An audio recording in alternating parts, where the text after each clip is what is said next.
The cursor hovers over the buy button on your screen. Level 2 is flashing. The 1-minute candlestick just closed above resistance. Your setup is here. Your plan says take the long, risk 1R, stop loss below the wick, partial out at 2R. But your thumb freezes. You feel your heart rate jump. You zoom out to the 5-minute time frame. Then the 15. You drag your stop loss further away. To be safe, then pull it back, then hesitate again. By the time you finally hit buy, the move is already halfway gone. Your stop is in the wrong place. Your size is wrong.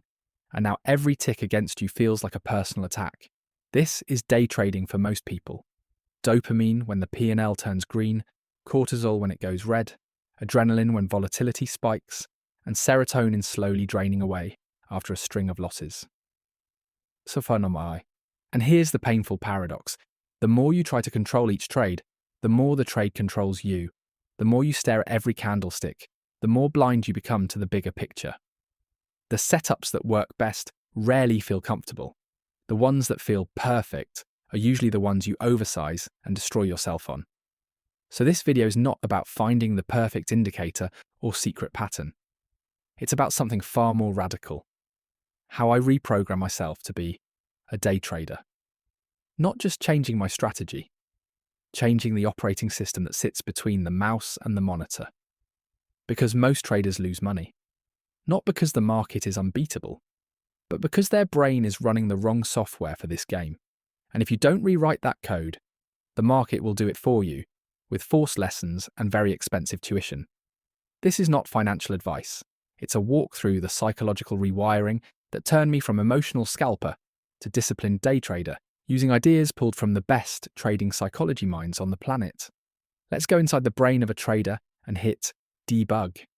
Here's the uncomfortable truth I had to swallow first. I didn't have a trading problem. I had a brain wiring problem that the market exposed. Day trading compresses everything that Mark Douglas talked about into seconds. Uncertain outcomes, random sequence of wins and losses, and the need to think in probabilities instead of predictions. But I was wired for certainty. My brain wanted the market to confirm me, not to show me truth. So my behavior became a circus of biases. Entry hesitation paralysis. I'd see my setup, watch price tap my level, and instead of pulling the trigger, I'd zoom out, redraw my levels, check Twitter, check another indicator. By the time I entered, the risk-reward was wrecked. Underneath that hesitation was a belief Douglas would call a losing belief.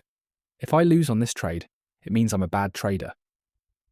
So my brain tried to avoid anything that might make me feel like a loser, including taking valid trades. Exit greed extension. When I finally caught a runner, I stopped looking at the chart and started watching my P&L. Green numbers lit up my dopamine system. Each extra candle higher felt like a hit. I'd ignore my exit rules, hold past my planned target, just a bit more, and then watch price slam back to my entry. I wasn't trading the market, I was trading my dopamine. Stop loss removal syndrome. The moment price came near my stop, fear kicked in. Cortisol spiked. My brain shouted, "It's just a stop hunt. Don't let the market take your money." So I dragged the stop lower. The tiny, controlled risk I'd planned turned into a free fall. The disciplined trader warned about this. When your beliefs about pain and loss conflict with the reality of markets, you'll distort what you see and what you do. That's exactly what I did. Revenge trading loops. One stopped-out trade became, the market is against me. Instead of stepping back, I double size on the next entry, trying to win back what I'd lost. My P&L became my identity scoreboard. I wasn't trying to execute my edge, I was trying to repair my ego. Overtrading compulsion. On quiet days, the boredom hurt more than the loss. Steenbarger talks about traders who fear boredom more than losing, and that was me. I'd scroll through every ticker on my platform, hallucinating patterns in random candles, forcing trades just to feel engaged. More screens, more indicators, more trading view layouts, and somehow less clarity. Layered under all of that was neuroscience. Every green trade, even a tiny scalp, gave me a shot of dopamine. My brain learned, clicking the buy and sell buttons makes me feel good. So instead of waiting for A setups, I chased that feeling. Every drawdown pumped cortisol through my system. The longer I sat in red, the more my body screamed, "Get out now!" even when the setup was perfectly valid and the stop hadn't been touched. During wild volatility, my adrenaline surged. Fight or flight kicked in. Instead of executing my plan, I either spammed market orders or froze completely. And through social media and Discord rooms, my mirror neurons copied other traders. I bought when they bought, sold when they panicked, and let their emotions overwrite my own reading of the chart. Here's the paradox that ties it all together. The more I tried to avoid pain, the more pain I created. The more I chased pleasure, the more inconsistent my equity curve became. The more I added information to my screen, the more random my decisions got. I wasn't a rational trader with a few emotional moments. I was an emotional animal occasionally having rational thoughts. And as long as that was true, no strategy, no indicator, no secret setup was going to save me. The cost of that wiring showed up in one recurring pattern that almost ended my trading career. It always started the same way. A perfect setup. Trend up on the 15-minute time frame. Clean pullback to prior resistance turned support. 1 minute bullish engulfing candle, off the level. RSI showing hidden bullish divergence. This was my A+ textbook day trading pattern. Because it looked so perfect, I'd size up. Instead of my normal 1R risk, I'd push to 2 or 3. This one can't fail, I'd tell myself. This will make the week. Entry, at the break of the 1 minute candle high. Stop loss, just below the wick. Tight. Smart. Target, at least 3R, maybe more if the momentum caught. For the first minute or two, price would move in my favour. Dopamine. I'd start calculating how much that trade would add to my daily P&L. I'd already mentally spent the money. Then the market would do what it often does, wick back down, flush under my level, then whip back up. Instead of accepting that day trading's built on these random distributions, that even perfect setups fail often, I took it personally. I'd drag my stop lower. I can't get stopped on noise. Price would slice lower, triggering my widened stop. Now I wasn't just wrong, I was wrong big. My calm, planned risk became an ugly red gash on my P&L. Cortisol surged. Now the goal wasn't execute the plan. It was make this back fast. Next candle up, I'd short it, then cover at the low, then flip long, then flip short again. I turned into a high-frequency emotional scalper with no system. 10, 15 trades in a row. Slippage, spread, commissions, all compounding my drawdown. By the end of these revenge spirals, I had blown through my daily loss limit, ignored my own rules, and destroyed my confidence. I'd end the session staring at the equity curve, a small smooth rise, then a vertical cliff. Most traders quit here. Some reload the account and repeat. I decided to treat this pattern like a bug in code. And I was the code. Marcus, the trader you're following in this story, didn't start out as some Zen master in front of 6 monitors. He started as exactly that guy, clicking himself into oblivion, trying to sculpt his way out of emotional pain. Now, when you look at his setup, it tells a different story. On his main screen is Trading View, with just 3 time frames, 15-minute for context, 5-minute for structure, 1 minute for entries and exits. No rainbow of indicators, just price, volume, feed you up, a couple of moving averages, and clearly marked support chart resistance zones. On his second screen is his broker's level 2 and order flow, depth of market, time and sales, and a simple ladder where he can predefine stop loss and take profit in one click. Every order automatically has a stop. There is no such thing as a naked position. On his third screen is the real edge, his process, a checklist based on the way to trade style thinking. Mechanical, repeatable, boring on purpose. Before each entry, Marcus must be able to tick off. Market bias aligned on higher time frame. Clear setup at a defined level with good risk reward. Maximum 1 position per idea. Fixed dollar risk per trade, already calculated. Hard stop loss placed at a logical invalidation point, not at where it feels safe. If any box is not checked, he doesn't get to trade. Next to that checklist is a live journal window. Inspired by Steenbarger's Psychology of Trading and his 2 Zorro best processes idea, Marcus logs not just a trade, but his state. Entry: long NQ micro at video up reclaim. Risk: $50. State: slightly anxious, slept 6 hours. Coffee X1, hand feels shaky. He treats his emotional state as data, not as identity. Above this, he's pinned a short paragraph distilled from Trading in the Zone and The Disciplined Trader. Each trade is one of many in a random distribution of winners and losers. My edge plays out over a series, not in this candle. My job is to execute my plan flawlessly, not to make money on this trade. When he clicks buy or sell now, he thinks like the casino, not the gambler. The casino doesn't freak out because one player wins a big hand. It cares about the next 1,000 hands. Marcus frames his day the same way. He also respects what market wizards' interviews taught him. The pros are obsessed with risk, so right under his P&L, he sees 3 numbers. Max risk per trade. Max daily loss limit. Max number of trades per day. Hit any of those? Platform locks him out. His own risk manager, future Marcus, is protecting trader Marcus from himself. Is he emotionless now? Not at all. His heart still speeds up on big moves. He still feels that dump of cortisol when a candle slams against his stop. His mirror neurons still light up when Twitter screams short squeeze. The difference is, he built a system that expects his biology to misbehave.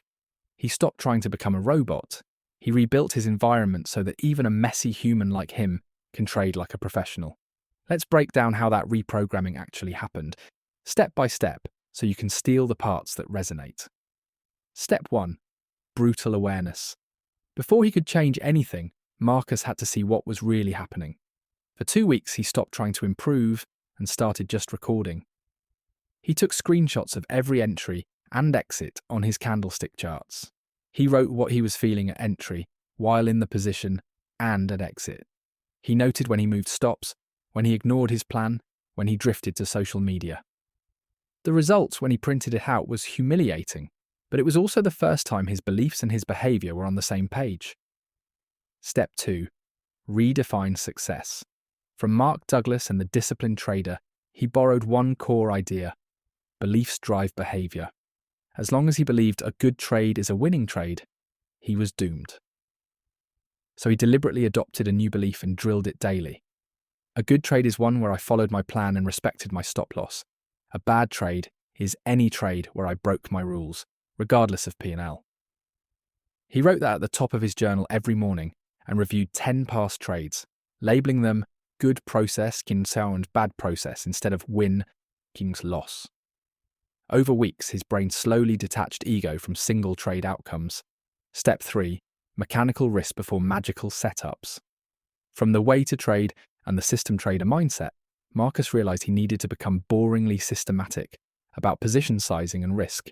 He picked a fixed percentage of his account to risk per trade, small enough that an individual loss barely moved his emotions. Every trade, same dollar risk. Stops were no longer where it hurts least, but at structural invalidation, below the swing low, above the swing high, beyond the liquidity pool. Position size was derived from that stop distance. If the stop was wider, his size shrank. If he couldn't get logical risk-trochic reward, he skipped the trade. Risk management became survival, not decoration. Step 4. Train the brain like an athlete. Steenbarger talks about deliberate practice and train-to-failure style work. Marcus applied that by using replay and sim trading to push his mental limits when the market was closed.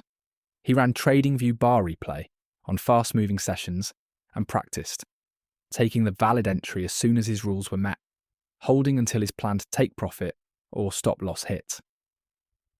Sitting through the noise without cutting winners early. He'd do this until he felt his focus degrade, then stop. Over time, his brain adapted. What used to feel scary, holding through a pullback, became familiar. Said, specific adaptation to imposed demands. He imposed the demands of following his plan, so his brain adapted to that instead of to panic. Step 5. Hack the neuroscience loops. He couldn't delete dopamine, cortisol, or adrenaline, but he could change when and how they drove his behavior. Dopamine. Instead of only celebrating green P&L, he rewarded himself for green process. If he followed his rules for a full session, he'd log it and give himself a tiny reward, a break, a walk, a favourite snack. The hit became associated with discipline, not random wins. Cortisol, whenever he felt that spike, sweaty palms, tight chest, shallow breathing, he had a rule: flatten or reduce size and take a 5-minute break. No new entries in high cortisol state. He literally stepped away from the screen to let his body reset. Mirror neurons. During his trading window, all Discord, Twitter and Telegram were off. No other traders' charts, no P&L on screen either. It was hidden. His inputs were limited to price, volume, and his rules. He only checked social after the close. Step 6. Install paradox-proof beliefs. He drilled in the trading paradoxes so they wouldn't shock him in real time. Perfect setups fail all the time. That's normal.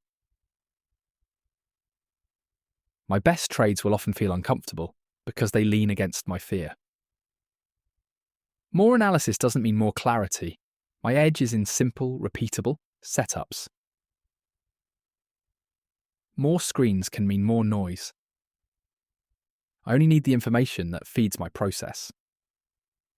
By expecting these paradoxes, he stopped treating them as emergencies. A perfect setup that failed wasn't a betrayal anymore. It was just one of the losing hands in a game where the house edge only shows over hundreds of hands. Step 7. Guardrails and kill switches.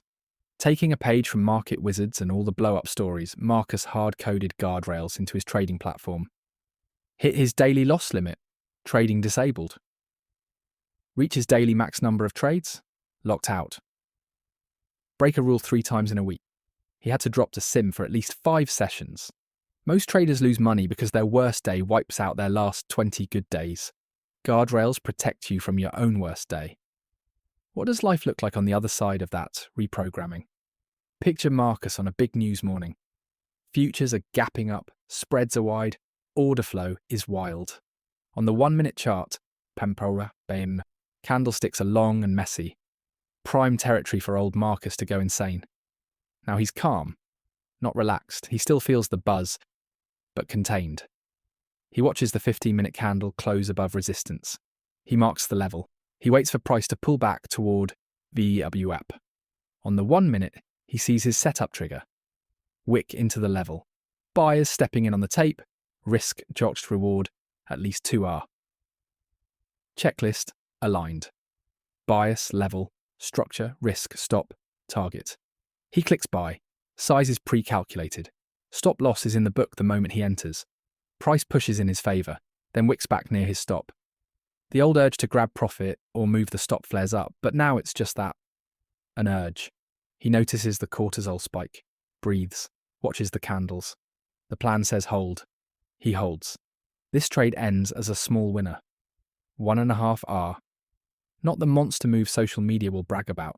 Then he takes 2 scratches. 1 full stop. Another modest winner. He hits his planned number of trades, and his daily profit target is fine. Not insane. Not quit your job money. But this is the game he's actually playing now. Not, how do I turn this day into a lottery ticket? But, how do I execute the same high-quality behaviour over hundreds of days? Most traders lose money. Past patterns don't guarantee future results. You can follow every idea in this video and still lose. This is education, not financial advice. But here's what the great traders, the ones in all the Market Wizard stories, the Douglas books, the Steenbarger case studies have in common. They stopped trying to fix markets. They reprogrammed themselves. Your brain was not built for day trading. It was built for survival in a world where threats and rewards were slow, local, and obvious. Day trading is fast, abstract, probabilistic. If you want to live in that world without blowing yourself up, you can't just bolt a strategy onto your old wiring. You need new beliefs about risk, new habits under stress, new rules that protect you from yourself. You don't have to become emotionless. You have to become process first. So here's your challenge after this video. Pick one bug in your trading. Maybe moving your stop loss, maybe revenge trading, maybe hesitating on valid entries, and design one guardrail that makes that behaviour harder to do tomorrow than it was today. Because you don't reprogram a trading brain in one dramatic moment. You rewrite it one rule, one habit, one disciplined session at a time. The markets will always be wild. Your edge is whether you stay wild